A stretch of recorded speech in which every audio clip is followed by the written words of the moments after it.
Well, g'day curd nerds. G'day curd nerds. Well, g'day curd nerds. Well, g'day curd nerds. Well, g'day curd nerds. Well, g'day curd nerds.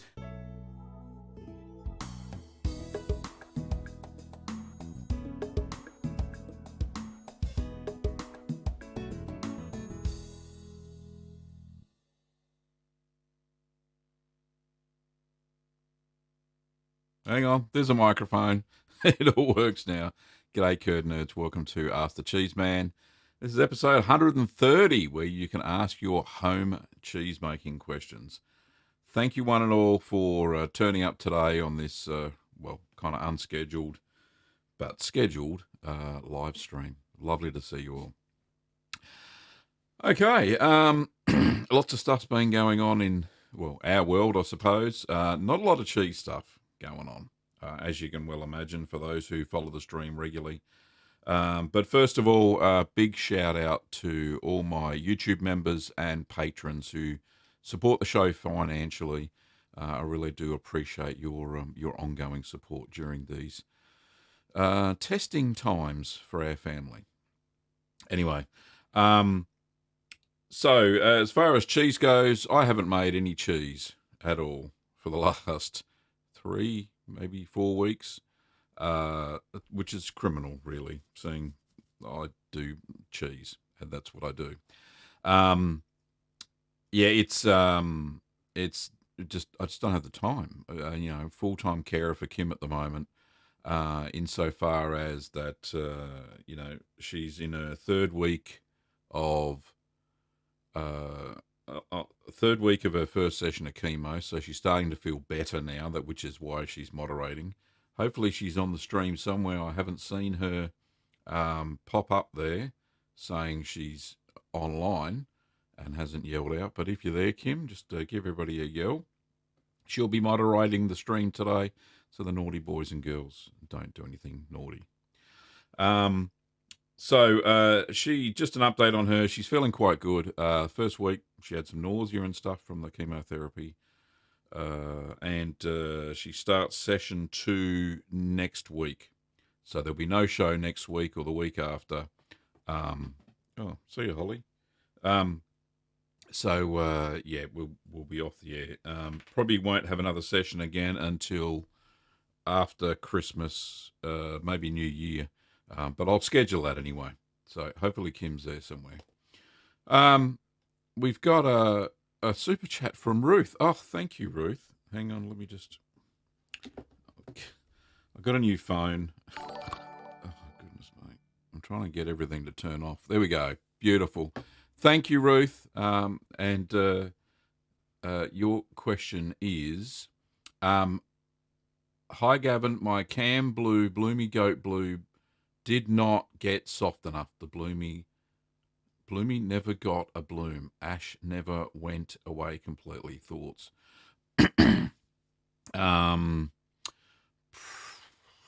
Not sure. Temperature always is a factor with the white mold growing.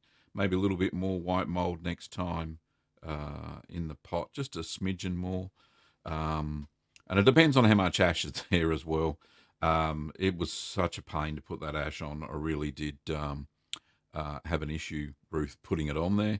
That I did use a little one of those ball tea strainer, and then just sprinkled that all over. As you probably saw on the video.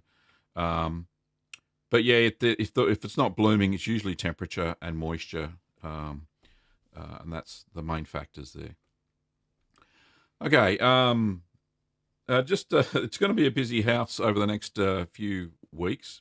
My son Adam's coming from Germany. I don't know if he's on the stream. He was last time, but so he's coming with his 2 kids. So I'll have some grandkids running around, so that'll be fun. And my father and his partner Norma are coming to visit as well next week. And for Christmas Day, my other 2 daughters will be coming to visit, and Ben, of course, who lives here, that you never get to see because he's hiding. Anyway, so that's what's going on. And so on the business front, for those who do purchase stuff from our store, Our office is going to be closed from the 16th of December, which is next Monday. We'll still pack the orders that come in over the weekend, but we'll be shutting shop, not answering the phones and all that sort of stuff. And we'll be out of the office until the 6th of January when we'll start shipping again. So if you had anything urgent that you needed, get them in this week. Ben and I are running the shop while Kim's recovering from this first session of chemo, and we'll get them out as quick as we can. We're working like demons to get all the orders out every day, so it's all good fun. Okay, so let's get on with the other questions. And it looks like Kim's there now, which is fantastic. Good to see her. And thank you for moderating, darling. Really do appreciate it. Okay, first let's have some g'days. So g'day to Colin, Manel, Ambrose, Siraj, Christian, Patricia, Sadie, I think it's how you say it. Who else we got? Julie, Lystog, Ruth, of course, Helen, NW, Stephen. Oh, Mark. It says Mark. Stephen from Scotland, Barry. G'day, Barry.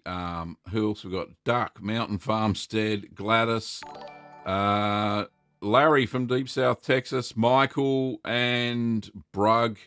And we got another super chat. Just kill that. Who's that from? FNG. FNG said, hey, Galvin. It's Gavin, but that's okay.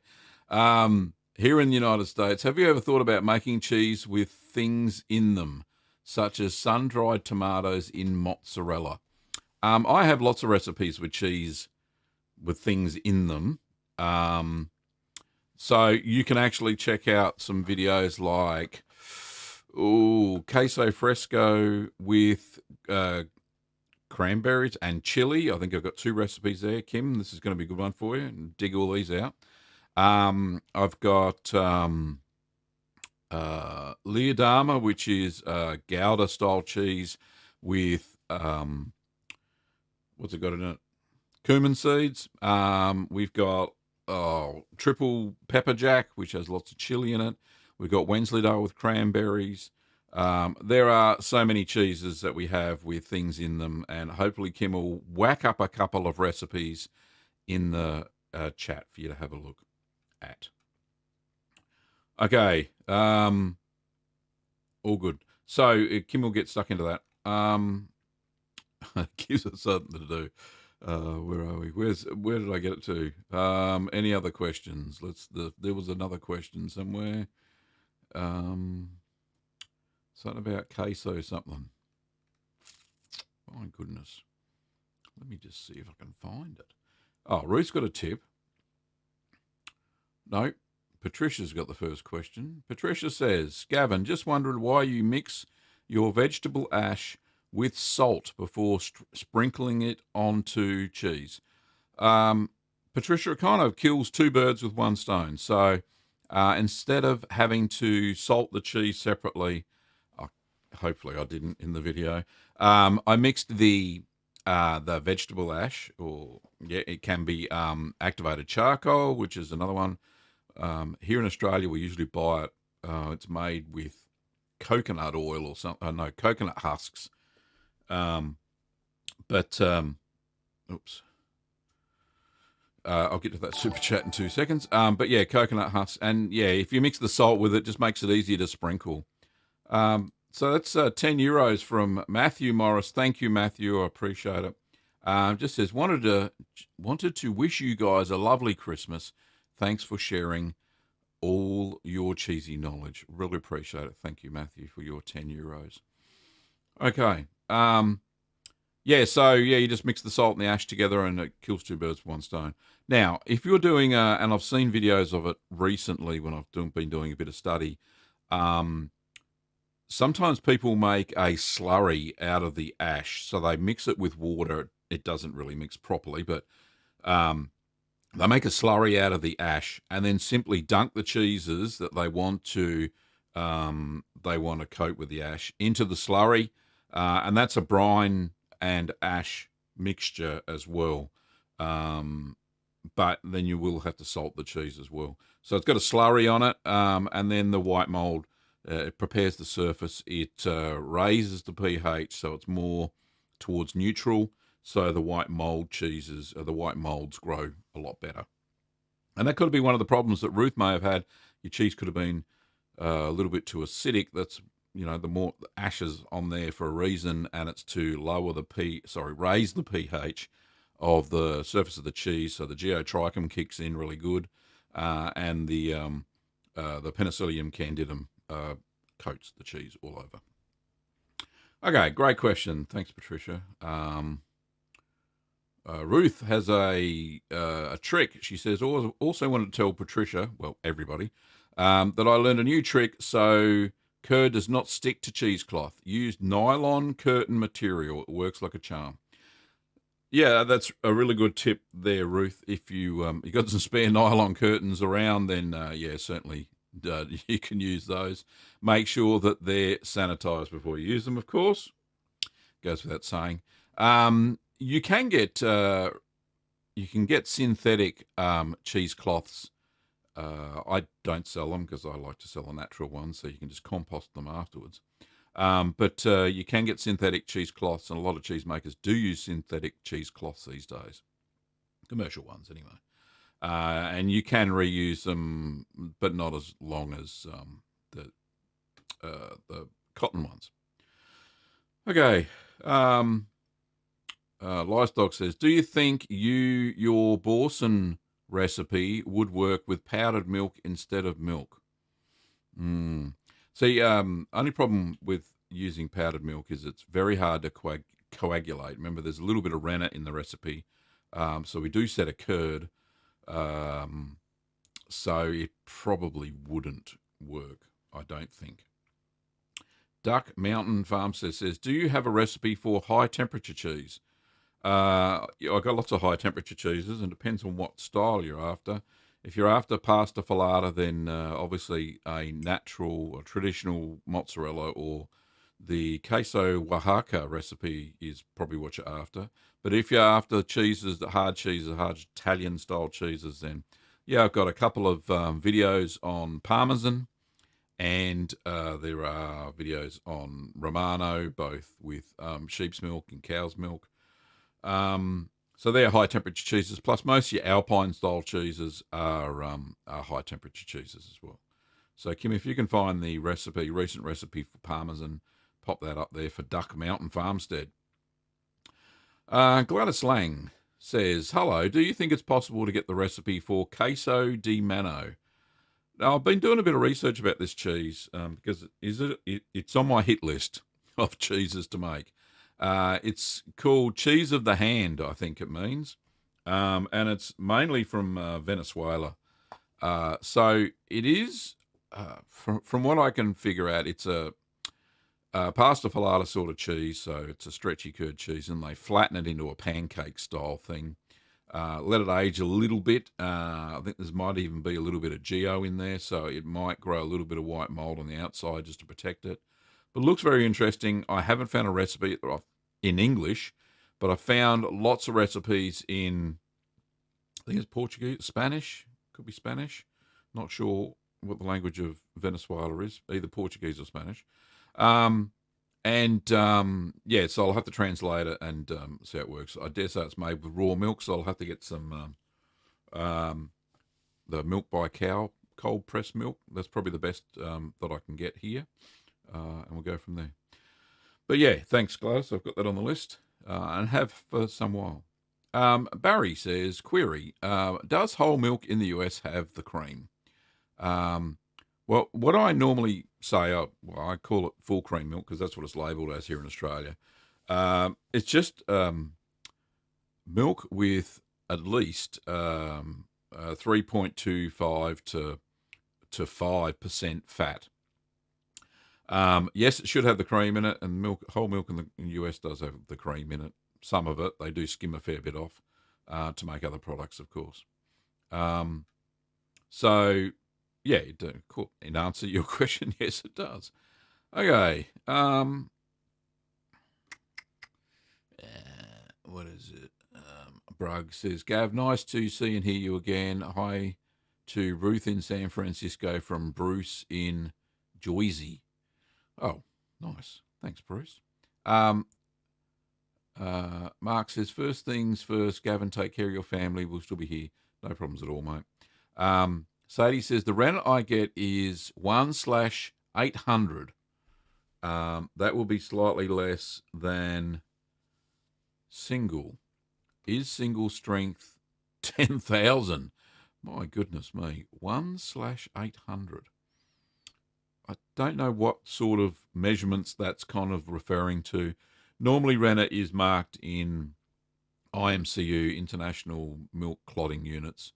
And the stuff that I sell is between 200 and 240. So they're the liquid Rennets, and the tablets are obviously a lot higher than that. So I think the IMCU of the from Rs 50 Rennet tablets that I sell in the kits and normally is about 2,500 or 2,300.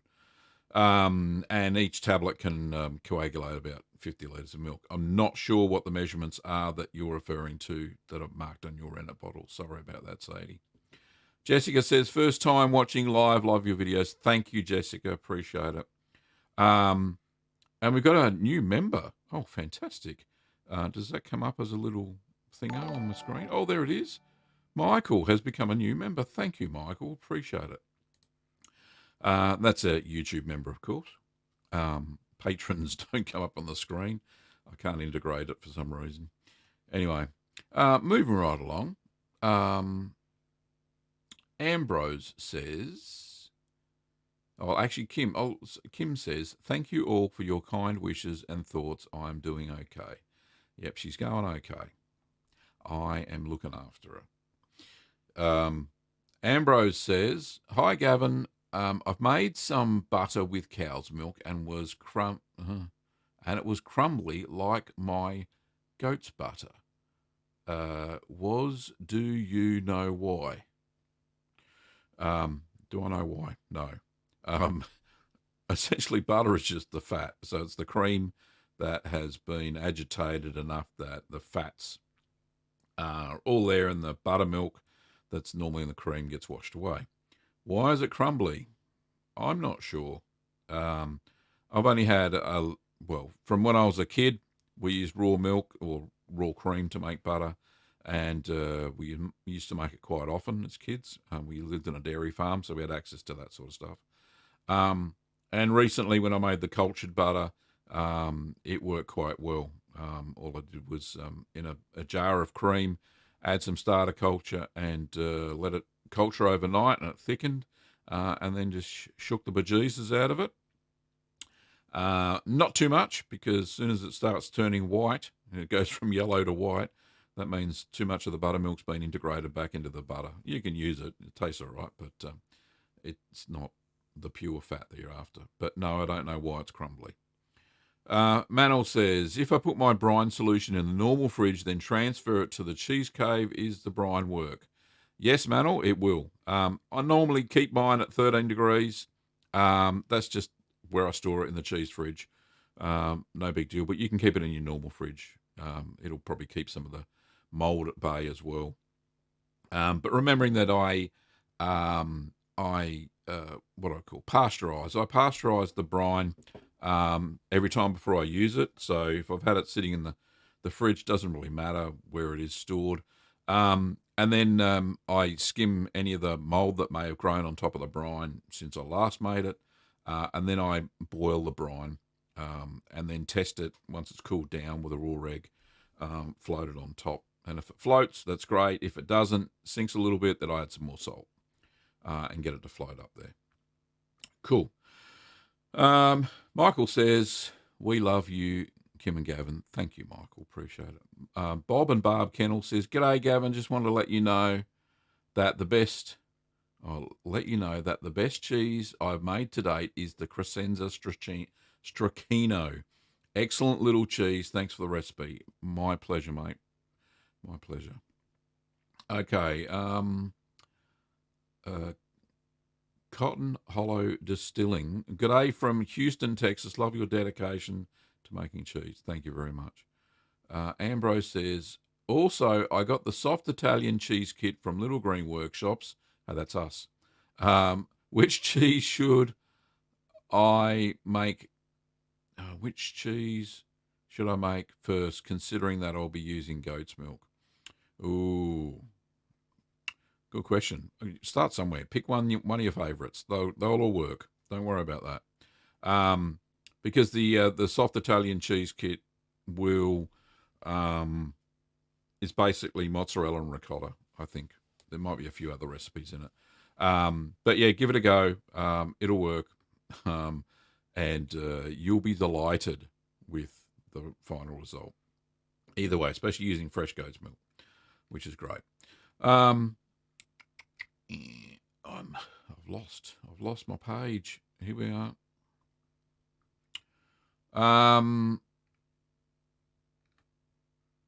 Where? Oh my goodness. Here we are. Gregors says hello from a Dane in the UK. Always a pleasure to watch the cheese making videos. Thanks, Gregors.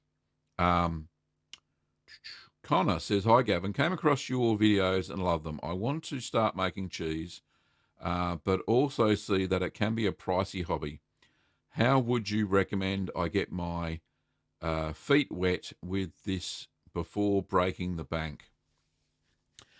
Start off with the soft cheeses first, Connor. Probably one of the easiest cheeses to make without cultures and stuff like that, with just buying like rennet. Would be, say, a cheese like halloumi. Give paneer a go first. That's one of the easiest. That's milk and lemon juice. And a little bit of yogurt. So I've got a paneer recipe. So if Kim can put the paneer recipe up, that will be absolutely fantastic. So try that. You can add a little bit of salt to the paneer if you want. It'll make it taste nice. My son Ben loves it when I make the paneer because he just eats it as a snack. So, yeah, it's so quick and simple. But try halloumi. If you can get some really fresh milk, you won't be disappointed. Absolutely fantastic. So, Kim, if you can put the halloumi recipe up too, that would be great as well. So they'll keep the cost down, mate. And once you get bitten by the cheese making bug, you kind of don't look back. Felicity says, glad that Kim is recovering. Yep, thanks, Felicity. It's kind of up and down. Every time she has a session, she goes down, and then at the end of the chemo session, after 3 weeks, she goes up again. So she's having an up week this week, which is fantastic. Lal Shami, I think that's how you pronounce it. Do you know how to make Akawai cheese? I don't. I'll write it down and do some research and see what we can come up with. It's on the list. Okay, George says, hey, do you do Roquefort? I eat Roquefort. It's very nice. Raw sheep's milk cheese. Delicious, absolutely delicious, from France. I haven't made it yet because getting your hands on sheep's milk here in Australia is difficult. You can't buy it on the shelves. Funny about that. But yeah, it would be fantastic to get some more sheep's milk. Wink, wink. Anybody who's local and knows any sheep milkers, farmers, whatever they're called, that would be fantastic. Get my hands on some of that again, and I can make all sorts of stuff. Roquefort will be one of the first ones that I would make because sheep's milk is very, very high in fat, and it makes a very good cheese. Ruth says, where's John? Yes, where is John? Oh, there he is. He's down there. Thumbs up, everybody. So anybody what have we got? 24 likes, 65 concurrent viewers, 70 concurrent viewers. So the little thingy says. But yeah, give it a thumbs up, ladies and gentlemen, because it'll get distributed to more people, which would be cool. Forvo Quizlet says, peppercorn cheese is the first video of Gavin's I watched. Hooked ever since. Oh, yeah, so that would have been the farmhouse cheddar with peppercorns, or could have been, what did I call it? Had a Spanish name. No, lost me there. I've got so many cheeses, I forget all the names. Anyway, yeah, thanks Kim for putting the links up that you've got there. Nathan says hello from Canada. If I substitute a thermophilic MO92 with two other cultures like TA61 and LH100, do you add half of the original quantity of each? Yes, half of each, and that'll make the full. So if it's like, if I've said MOT 92, which is the thermophilic that I use, it's a blend. If I call for 1/8 of a teaspoon, so add a 1/16 of a teaspoon of each of the TA61 and LH100, and you should be right to go, Nathan. Cyanus says, hello, Gavin. Using eggnog for a soft cheese didn't work. Yeah, probably not. It's got lots of other additives and stuff, so that will be a bit of an issue. Oh, my goodness. But yeah, good try. Nice. John, lovely to see you, John, all the way from San Francisco, says, I, cheesy man and cheesy woman. John says, I need to make a raw buttermilk blue cheese. I don't have a recipe for that, but I have seen quite a few people start to make it. I'll see if Jim Wallace has got a recipe on New England cheesemaking supplies blog. Buttermilk blue. I think I might have also seen a recipe in Mary Carlin's book, Artisan Cheesemaking at Home. I'll have a look at that and see what I can conjure up. But like I said, with all the family here and Kim going through chemo, I am making cheese this Saturday. We've got a day scheduled, which is good. Don't know what I'm going to make, but yeah, I've got lots of suggestions from all the different live streams, so we'll figure something out. Jim says, hi, Gavin. Just logged in and started a cheddar today using the farmhouse blue, minus the blue. So I'll be stirring a while listening. Well done, Jim. It's a labour of love, of course. Kim popped up the recipe for the Borson, which is a fantastic little cheese if you haven't made it. Delightful. Almost tastes like the original. Almost. I think it's actually better. Jean says, hello, Grits. What? From Belgium. Is that a place or is that my name? It must be a place. I'm aging my camembert and brine, Aubrey, in a wine fridge. I didn't get the moisture higher than 80%. I have 2 water bowls in it, and every day I change wet paper towels. What do I do?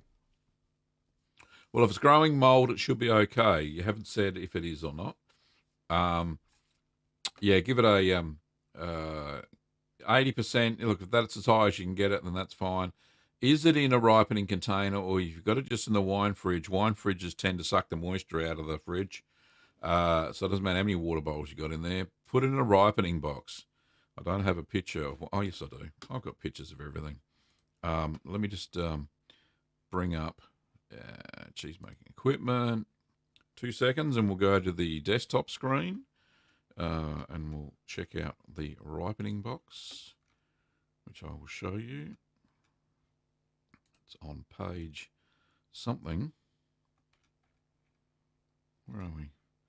That's what we want. So if we have a look here, so this is what I normally mature my... You've probably seen this on the show many times. It's a box by Decor Australia.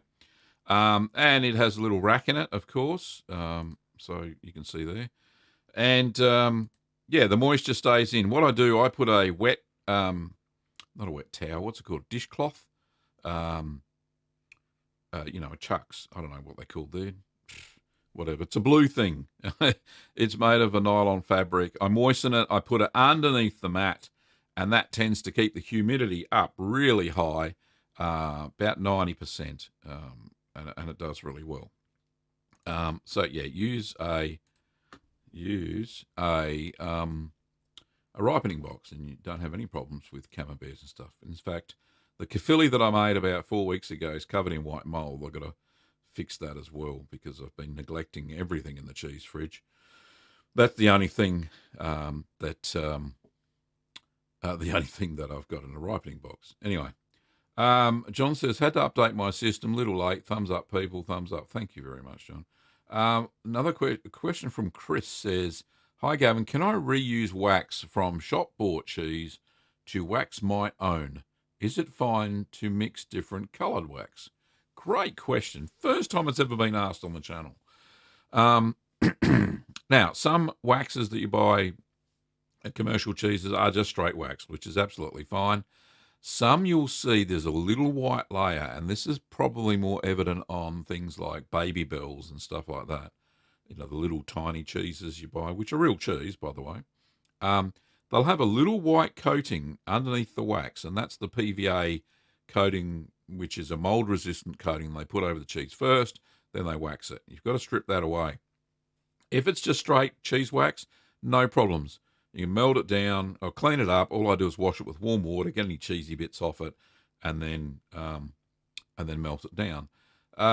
Yes, you can mix different colours. It'll end up being like a grey colour if you add like black wax and yellow wax and red wax and whatever other colours there are. I've seen green wax. It won't matter. The colours are the colours. It's just a dye. It's no big deal. And yeah, you can melt them all down as long as they're clean into a melting bowl, and away you go. So Kim, if you can put up, there's a video on melting wax in my little melting bowl.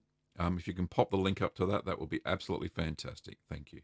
A great question, Chris. Appreciate it. Where are we? Gregors says, I went to Brisbane at the end of May where I was introduced to Vegemite, which I seem to like. Do you think it's possible to make Vegemite infused cheese? Well, there's actually a product on the market here in Australia called Cheesy Bite, which is a combination of the crappy Kraft cream cheese, you know, the spreadable one in a jar, and Vegemite. I actually like it a lot. In fact, normal Vegemite these days gives me reflux. I'm an old bloke. But the Cheesy Bite doesn't give me reflux at all because it's got cheese in it. I love cheese. So, yes, you can make Vegemite infused cheese. It's already made. So go and buy some if you can get it. It's called Cheesy Bite. No affiliation with the company. I just like it. So cream cheese and Vegemite is probably the best way to go. I would not put Vegemite in any other cheese. It would probably wreck it. And the yeasts that are present yet dormant in Vegemite would muck up the flora of the cheese. The lactic bacteria would do all sorts of things. Plus, there's so much salt in Vegemite. Oversalting cheese is just as bad as undersalting cheese. Anyway, Aga, and great to see you, mate. Wood ash is great stuff, full of sodium, potassium oxides, hydroxides. I save my wood fire ash after washing. Great fuel for the rocket. Shed's rocket stove. Yes, it is. It's also great for making potassium hydroxide, which can be used to make liquid soap. Anyway, John says, oh, Jesus, a Jeebus? Jeebus? Yeah. Vegemite infused cheese, that would be like my yeast and yogurt confection of 40 years ago. It was a toilet delight, never touched my lips. Fair enough. Jordan says, hello, everybody. Hello, Jordan. Jordan has been a member of the channel for over 8 months. And you can figure that out by hovering over a little cheesy icon next to his name. Sarah. Hello, Sarah. Lovely to see you there. Who else we got there? MT Jefferson 555 says, you mentioned ash would help Geo and Candidum set. Would have helped your canned blue cheeses where you were disappointed in the white mold development? Yeah, quite possibly. That could have aided the white mold to grow. However, they turned into amazing blue cheeses, although it just blew me away. It was great. Lovely. Adrian says, Adrian from Malta here. I love watching your videos. I was wondering if you've ever made or plan to make Maltese, I can't even pronounce it. And I've got a friend who makes it too. Maltese cheeselet. There you go. I'll say that instead. I do have a recipe. and I should make it because all the Maltese people that live around here love the cheese, especially the peppered variety. It's very, very nice. But yes, I will give it a go. It's a unique little cheese to Malta. It does taste nice. I'm not so fussed on the one that gets soaked in vinegar, but the peppered one, very, very nice. 77 RGR 77 says, I have a question about obtaining real rennet from a cow stomach. I cannot find it anywhere, no butchers. Can you advise where I can obtain it? Oh, I don't know. Go to a farmer next time he slaughters a calf, get the fourth stomach, salt it, so clean it up, salt it, hang it up so it goes dry, and then snip a bit off, and then put it in your cheese. There you go. I don't know where to get it. Butchers don't really take carcasses of cows anymore. They're already stripped at the abattoir, so all the internals are all gone. So you won't get it unless you go to the abattoir and get it yourself. So it's the only thing I can think of. And you say you're Australian based. So yeah, farmer or an abattoir, that's the only place you're going to get it. Aga says, South America speaks Spanish apart from Brazil, which speaks Portuguese. Right, okay. Yeah, I remember there was some line that the Pope set way back when, and then said half was Brazilian, half was Spanish. So Venezuelan, I'll have to translate that recipe for queso de mano from Spanish. And there are some on the internet. There are actually some YouTube videos. So I'll have to figure it all out. Ruth says, Gavin and Kim, if I don't see you again before the end of the year, before the year ends, I want to thank you so much for all you have taught me. Started making cheese only a year ago. You have brought me so far, so grateful. Thank you, Ruth. I really appreciate it. I appreciate your support too, mate. Getting Kim and I through these hard times, and the emails that you send me are lovely. I really appreciate them. Laura says, G'day from Canada. Lovely to see you, Laura. I made your kefili cheese and have blue, white mold and some orange spots. The orange safe? Yes, the orange is safe. What could this be? Could be Brevibacterium linens, which is natural in the environment usually. And yeah, it's an orange red mold. It'll be fine. Just keep wiping it down. It'll taste fantastic. Kefili is a very quick cheese made and ready in 3 weeks. Just another FNG says, what's the best advice you can give to somebody who is just about to start making their own cheese? Good luck to you and your wife with the chemo, and Merry Christmas.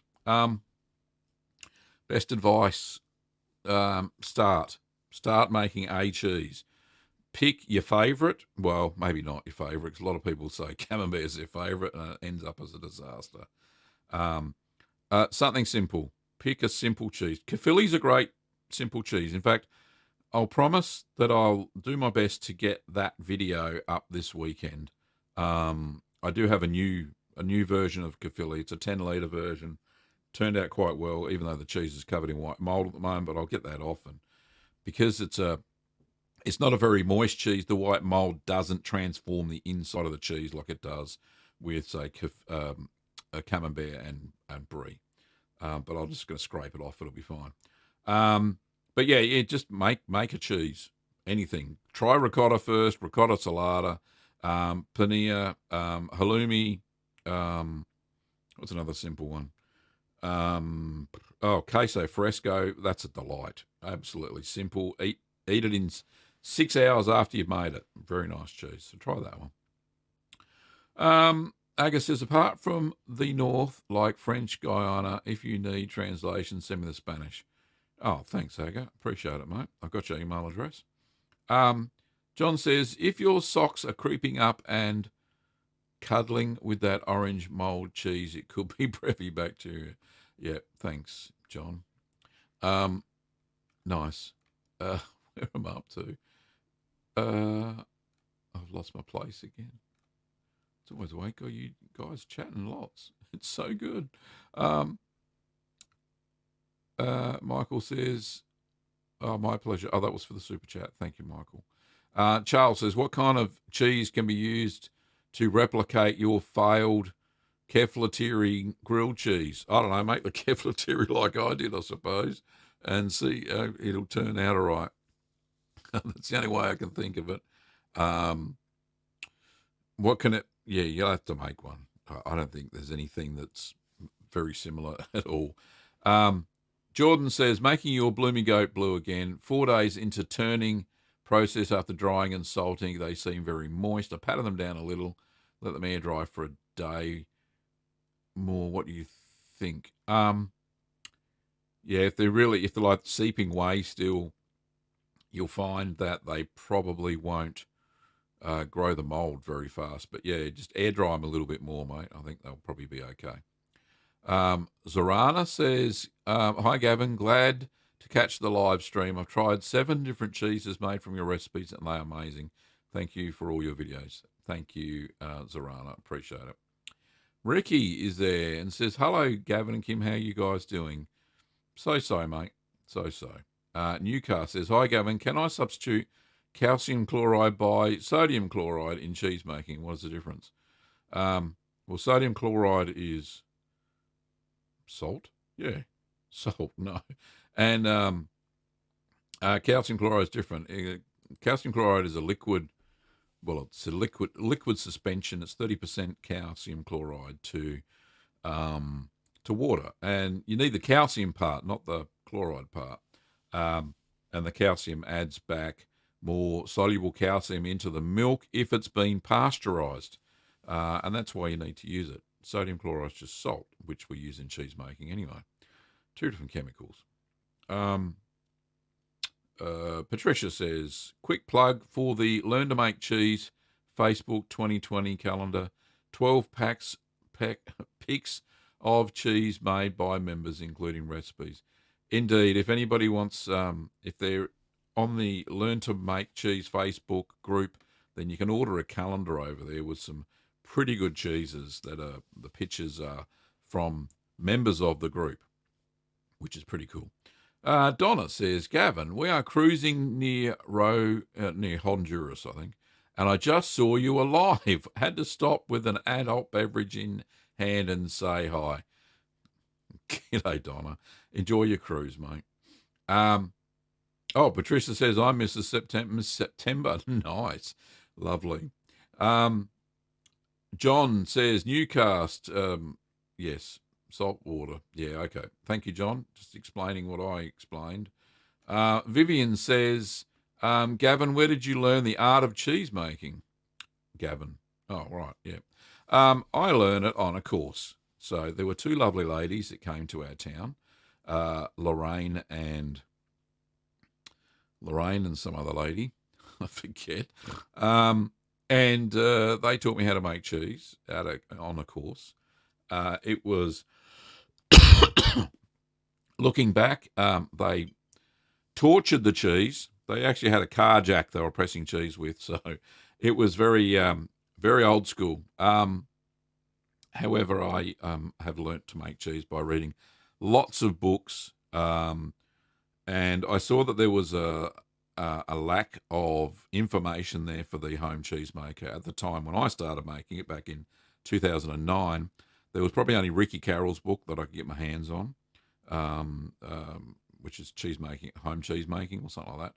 She's got a 4th edition out now, which is a great little book.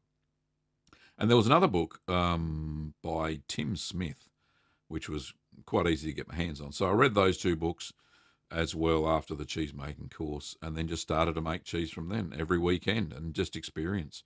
Obviously doing lots and lots of research. And I saw there was a gap for home cheese makers, that there were no videos, or hardly any videos that were, usable. So I wanted to make a usable, down-to-earth, common sense YouTube channel that I put up cheese making videos, and that seemed to work. There you go.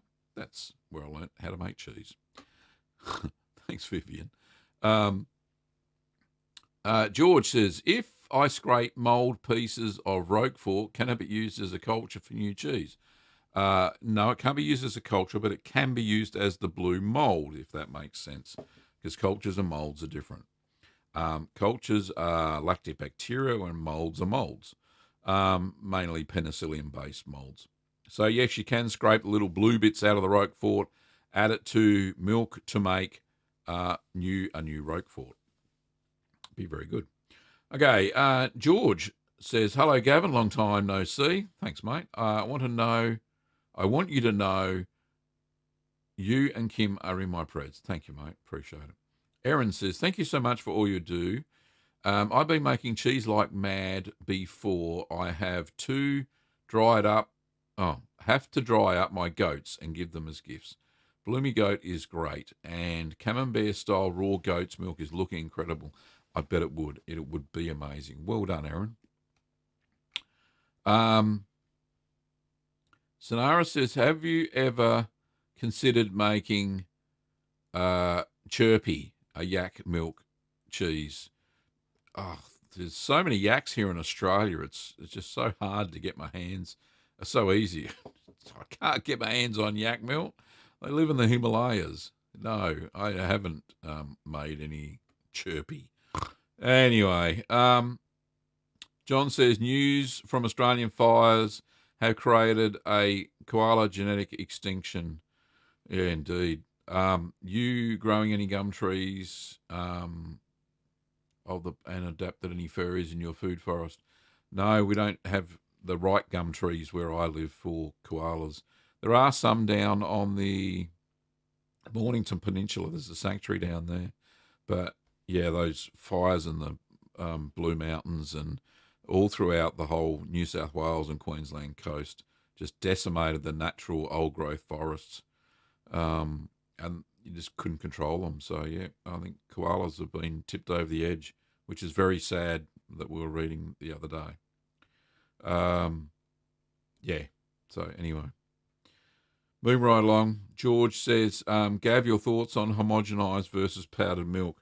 I would use the pasteurised homogenised milk before I would even think about using powdered milk. Very hard to make cheese with powdered milk. Easy to make yogurt, mind you. I've used powdered milk to make yogurt many times. It's so easy, but it doesn't set a very good curd. It sets a sloppy yogurty curd. But pasteurised homogenised milk is great if you just use a bit of calcium chloride like I do in all my recipes. So I don't think you'll have a problem. Chris Bearlake says, "Substitute for calcium chloride." There is none. Calcium chloride is what you need. You can buy it on Amazon. Michael says, "Kim is very fast with the recipes today. Hope that reflects how good she is feeling." Kim says, and she is. Yes, I am very bossy. Unknown says, hello, you going to make cheese yet? Yep, righto. Matthew says, "I opened up my first cheddar from your recipe this weekend after 3 months. It smelled amazing, was delicious. Have put it back in to mature longer." 3 months, it's okay. It's very mild. You'll find at 6 months, Matthew, it'll be very, very nice. Kim says, "Indeed, Michael, I am feeling good." Gavin is very bossy, though. Oh, thanks, Kim. Yes.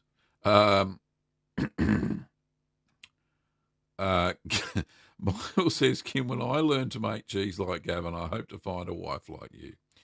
Hey, that's enough of that. Ricky says, "Oh my, I didn't know about that, Kim. I hope you're feeling well." Yeah, she's getting there. Ben says, "I have some Blue Roquefort nut cheese aging at 12 degrees. It's 2 weeks old and has lots of green mold on it. I tried tasting some of the mold. It has zero blue flavour. Is that normal?" So blue cheese does tend to have blue mold. It won't have any blue flavour at 2 weeks. It takes time for the mold to actually break down the proteins and make that blue mold flavour. So 2 weeks, you're not going to get much. If it's, you said it's a Roquefort normally takes between, I think it's 12 weeks. So you'll get some flavour at 12 weeks. John says, "Kim, just keep eating more cheese. so that Gavin is super busy making more cheese. Nice. Kim says, hi, George. I'm on quite a long journey, 6 months of chemo, then radiotherapy, and then I'll come out of it smiling at the end, I promise. Indeed, Kimmy. I'll keep you smiling. Mehdi says, I'm from Algeria and we don't have good cheese here. I'm trying to make it at home, but don't know more details about maturation of cheese, where I put it. Can you show you where you put your cheese? Yep. Kim, if you can put up, I don't know if you already have, put the link up for the cheese fridge for Mehdi. Kevin says, made the little bears and the taste was excellent, however, a bit salty for me. Can I do a 2-hour brine instead of a 3? Or will it affect the brine growth? It probably works still, no problems at all. 2 hours is probably okay. I'd say between 2 and 3, even though I do 3 myself because I like a little bit saltier. But yeah, 2 and 3. Michael says, do you sell the ripening box in the shop? Yes. Oh, Kim's put the link up. That's fantastic. Thanks, Kim. George says, the audio and video are out of sync for me. Don't know what's going on there. It's in sync for me. Maybe the replay will be better. I don't think anybody else has noticed that. Anyway. Mehdi says, what about your presser? Oh, the cheese press. Did you make it at home? No, I bought it. We stock it from a manufacturer, and we sell them as well on our shop. So you can buy them. I think we've shipped stuff to Algeria before. Kevin says, how would I adapt the stabilized paste camembert for the 7-inch brie, as my little bears are very runny towards the end? Yeah, they're supposed to be quite runny. Yeah, you could. Look, the stabilized paste, just instead of doing the 4 cheeses, Kevin, just make it into one big cheese. And I think it'll turn out just as well. The aging time's going to be a little bit longer, of course, because it's a larger cheese. But yeah, use the stabilized paste recipe for your brie and see how it turns out. It should be very nice. Every time I scroll, I lose everything. Lots of people are saying that the stream synced up, which is good. Neri says, will you or would you ever make marijuana-infused cheese? It's still illegal here in Australia, so I won't be getting my hands on it anytime soon, so unfortunately not. Manel says, I cave cheddar now. When I remove the waxing to wash, I found white mold, maybe. Is it normal? Yeah, sometimes it can have a white mold layer underneath. But it should be fine. Hopefully it tasted okay. Vivian says, is cottage cheese a low-quality cheese? Don't think there's such thing as a low-quality cheese. It's a low-effort cheese, even though it's my nemesis. So I have never been able to make it. I'm going to try, of course, again, but we'll see how we go.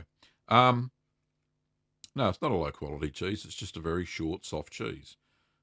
Different type of cheese than normal hard cheeses. Michael says, sorry, must go, but Merry Christmas and a happy, healthy New Year to everybody. Thank you, Gavin and Kim. Thank you, Michael. Appreciate it, mate.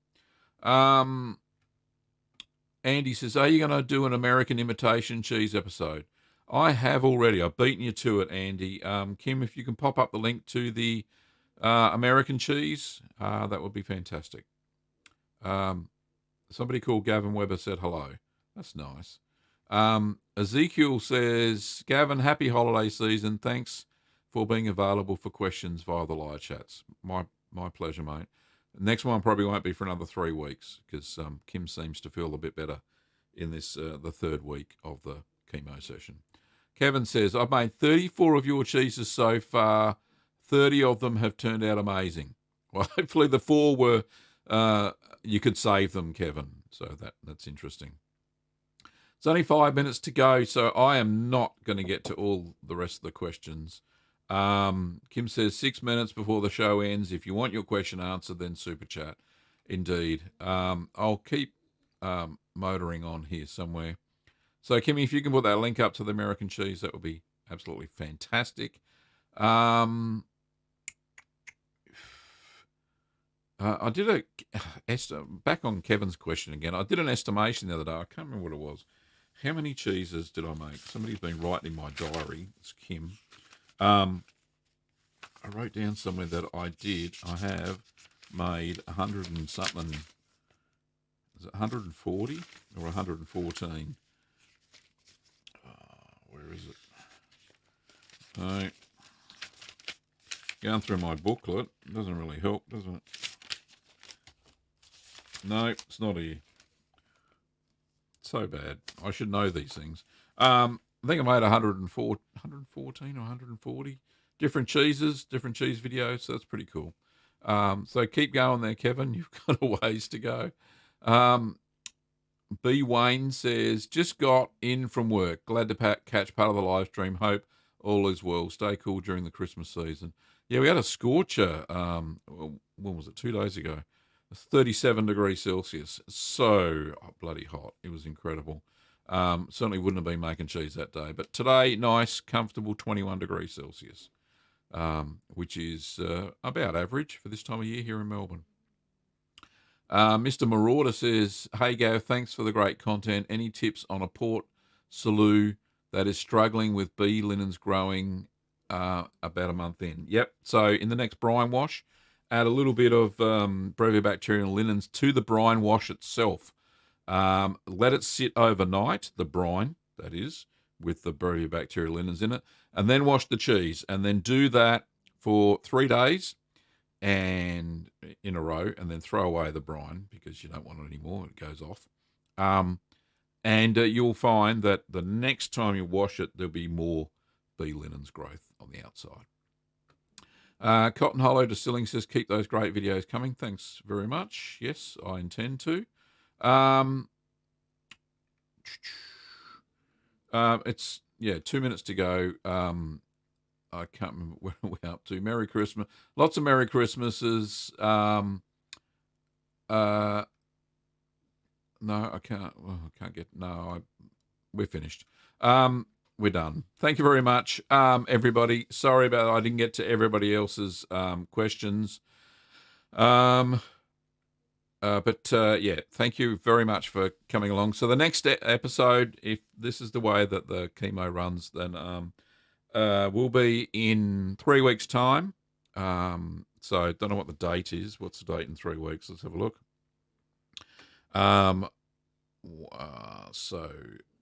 Chemo next week. So 1, 2, 3, 8th. Maybe the 8th of January. So that's when the next one. I'll schedule it up once Kim's feeling better, like I did this week. So I hope to see you all again for the next episode of Ask the Cheeseman. I will attempt to get some cheeses made over Christmas. May even be a Christmas special. We'll see. I don't know. We'll see what happens. But anyway, Merry Christmas to one and all, and happy holidays to those who don't celebrate Christmas. And we will see you in early 2020. So that'll be fantastic.